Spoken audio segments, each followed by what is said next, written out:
Assalamu alaikum aziz musulman doğanlarım. Halmurat doğanım şu soran için Allah senden razı olsun. Geçen sanımızda musulmanların dünyada ösmözlüğü,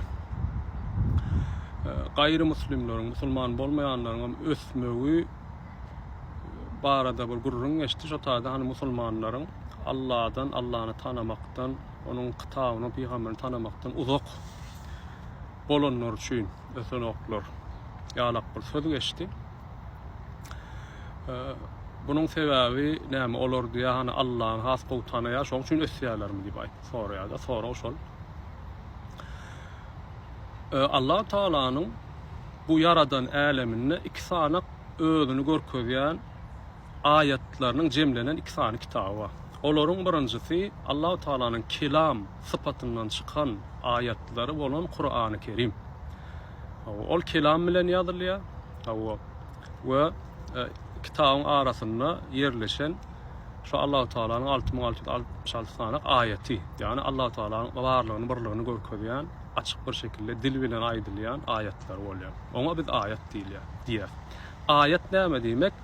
Allah Taala'nı görkezýän işaretleri, Allah Taala'nı görkezýän zatları ayet diýilýär. İkinci ayetlerinin cemlenen kitabı olsa bu kownu zamanı alem diýilýär. Yani Allah Taala'nın bu yaradan bütün tebigatynyňky barlyklary, yani ağacı, dağı, suwy, derýasy, mörmöjekler, otlary, şolaryň ähli jesem Allah Taala'nın kudret kalamından çıkan ayetler bolýar. Birinci ayetler näme mürekkep bilen ýazylýan bolsa, bu ikinci ayet Allah Taala'nın atom mürekkebi bilen ýazýan, näme kudret kalamından çıkan ayetler. O ayetlerim Allah Taala işaret edýär, Allah Taala'ny görkezýär.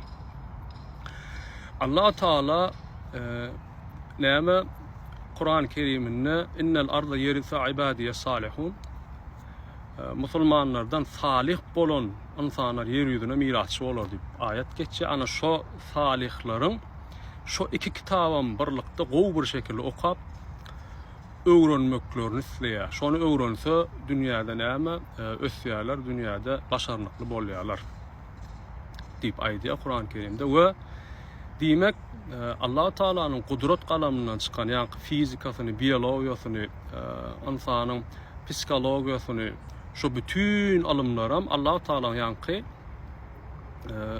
näme kudret kalamından çıkan şu tebigatda goýan ýazan kanunlary bolýar. Ana şu ýazan kanunlaryny bizim okumagymyzy, bilmegimizi isleýär. Emma musulmanlar näme üçin ösmek diýip aýtdym. Şu Allah Taala'nın ikinji iňul kitaby bolan kownu zamany alem bu tebigat kitabı özüni görkezýän bu tebigatdaky ayetlerini edip okamasaň onu şu dünýäde izah alýar. Yani yer çekimi kanuny, fiziki kanunlar, biologik kanunlar, insanyň psikologiýasyny öwrenýän kanunlaryň ähli jesem Allah Taala'nın ayetlerini görkezýän, Allah Taala'nın kudret kalamından çıkan ayetler we kanunlar bolýar. Bizim izah almamın sebebi şu ikinci kitabı edip okap bilmeyişimiz. Ve birinci kitapta da, yani Kur'an-ı Kerim'de de onam gowy bilemiz ok. Yani men maksadım şonu diýjek boldum. Şu kitapları Allah Taala'ny tanımak üçin Kur'an'a da elimizde gonok, yani durmuşdaky, yani kerpiç bilen demir gowlamakdan beýle ki kanunlaryny öwrenemiz ok, ýaltalyk edýär. Şoň üçin biz izah alýas diýip asyl aýtjak bolan adam şol.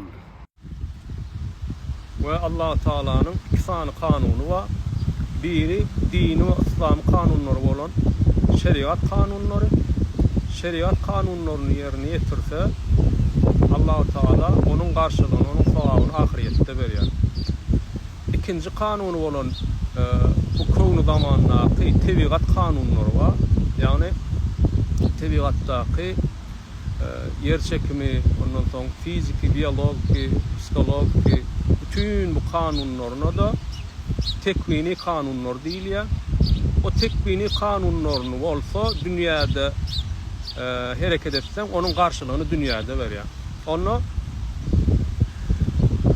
gayrimüslimler, musulman bolmayanlar şu ikinci kanuny gowy edip okanlar üçin dünyada karşılığını alýarlar. Bu dünyada näme başarnykly bolýarlar. Biz onu okap bilmänimiz üçin dünyada ýygy alýar, çünki gaýratymyz ýok ona garşy.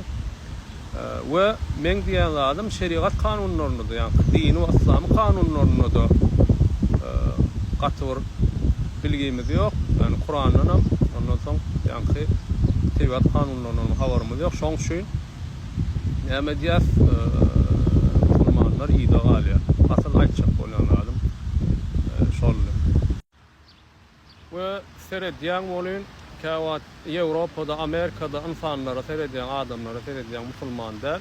Ýöne insanyň psikologiýasyny, insanyň ahlagyny, ondan soň ýankyýalyk zatlary okapdyrlar, bilipdirler we şoňa görä insanlar bilen atnaşyny edýärler. We diýen görmeseň bah, bu musulmanmy diýen, ýöne musulmanlar. Musulmanyň hereket etmelisi ýa, ýani Kur'an-ı Kerimdäki ýaly hereket edýärler. Ýani Allah Taalanyň tekvini, ýani ayatlaryny okançy insanyň öz ruhuny we biologiýasyny gowy edip okanlar üçin, şu insanyň ahlagyny, ähli emedilýär, gowy bilenler üçin şoňa görä atnaşyny edýärler we sen diýen bah, musulman ýaly hereket edýär diýende. Emma bizde şo bilgilerim bolmany üçin biz ýanky ahlakda da, ondan soň ýanky alımlarda da ýygy galýar. Allah Taala da bu dünýäde gaýrat etsen, musulman bol, kafir bol, kim bolsaň ateist bol, şoň garşylygyny näme diýär? Berýär.